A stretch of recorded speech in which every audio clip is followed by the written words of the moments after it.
invite someone special, another special person. The stage is filled with special people. I'm going to invite a special individual.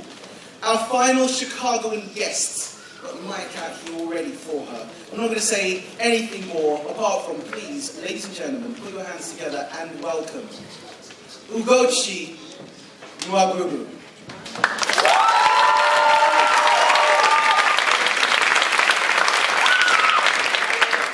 That was impressive. He said that very well. He could be honorary.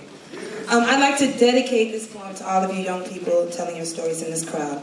I'm going to tell my story. This poem is called Igbo Lesson. Igbo Lessons never fail to chant my heartbeat tribal. Papa was bubbling optimism in full professor voice. This was the only time he would speak to us in fluent Ngwa Igbo until heads would tilt left and right like a tiny litter of confused dogs. Papa would belt hearty laughter like gospel. I imagine that's what Santa Claus must sound like. Noro odu maginte, he'd say. Sit down and listen well. Umumutanu iku Igbo. My children must learn to speak Igbo. Then he would select special words for us to learn. Repeat. Chineke. Chineke. God. God. Moi. Moi. Baby. Baby. Wanta wonke. Wanta wonke. Boy. Boy. Wanta wanyi. Wanta wanyi. Very nice. Girl. Girl. It was only Chinyere, Mbuku, and myself in these special classes. Adaku and Nnamdi were reunited with my family in Chicago when they were 8 and 7 years old respectively. They spoke no English. Adaku and Nnamdi were being held back in their grade level because they could not communicate effectively.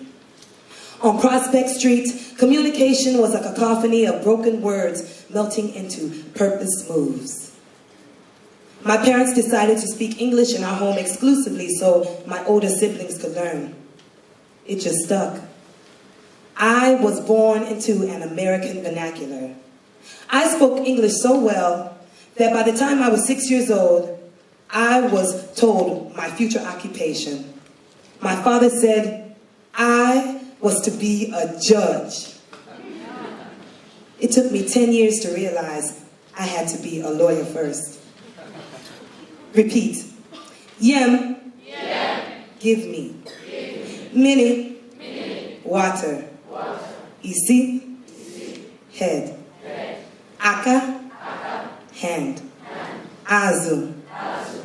Fish. Fish. Then, if we were lucky, he would dish some of his most appetizing childhood memories. I would savor the taste lingering on my tongue like a last meal. Papa's stories were juicy morsels, sweet plantain offerings for my bottomless belly. I could not hear them enough. My favorite was when he would recount slavery and the war. We were the Nigerian family of immigrants infiltrating Holy Name of Mary, all black, Catholic grammar school style.